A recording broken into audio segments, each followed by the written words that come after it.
3 श्लोक नंबर 36 सत्वपुरुषयो रत्यंत संकीर्णयो प्रत्यय विशेषो भोगा परार्थवात् स्वार्थम संयमात् पुरुष ज्ञानम.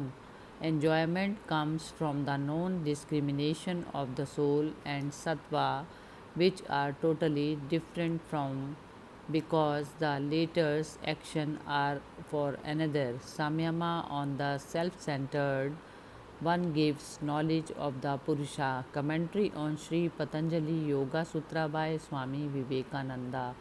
All action of sattva are modification of prakriti characterized by light and happiness is for the soul. When sattva is free from egoism and illuminated with the pure intelligence of Purusha, it is called the self-centered one, because in that state it becomes independent of all relations. Shlok number 37 Tate prati Shravan वेद ना दर्श स्वाद वार्ता जायन्ते. From that arises the knowledge belonging to pratibha and supernatural hearing, touching, seeing, tasting and smelling. Part 3 श्लोक number 38 ते समाधा वुर्प सर्गा व्युत्थाने Siddhaya. These are obstacles to samadhi, but they are powers in the worldly state. Commentary on Sri Patanjali Yoga Sutra by Swami Vivekananda. To the yogi, knowledge of the enjoyments of the world comes by the junction of the Purusha and the mind. If he wants to make samyama on the knowledge that they are two different things, nature and soul, he gets knowledge of the Purusha. From that arises discrimination. When he has got that discrimination, he gets the pratibha, the light of supreme genius. These powers, however, are obstructions to the attainment of the highest goal, the knowledge of the pure self and freedom. These are, as it were, to be met in the way, and if the yogi rejects them, he attains the highest. If he is tempted to acquire these, his further progress is barred. श्लोक number 39 बंधकरण शैथिल्य प्रचार संवेद नाच चित्तस्य पर शरीरापेशः.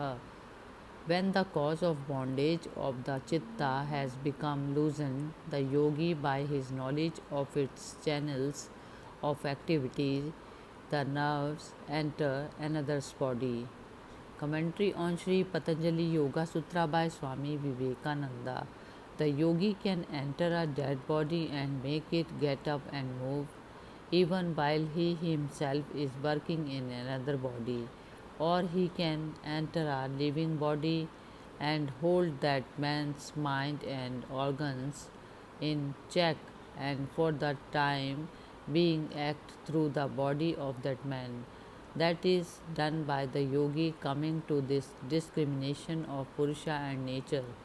If he wants to enter another's body, he makes a samyama on that body and enters it, because not only in his soul omnipresent, but his mind also. As the yogi teaches, it is one bit of the universal mind. Now, however, it can only work through the nerve currents in the body, but when the yogi has loosened himself from these nerves currents, he can work through other things. श्लोक number 40 उदान जया जल पंक कंटका दिश वसंग उत्क्रांतिश्च. By conquering the current called udana, the yogi doesn't sink in water or in swamps.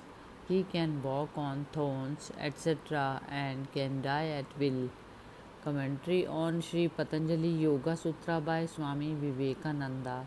Udana is the name of the nerve current that governs the lungs and the upper parts of the body, and when he is master of it, he becomes light in weight. He doesn't sink in water. He can walk on thorns and sword blades and stand in fire and can depart this life whenever he likes.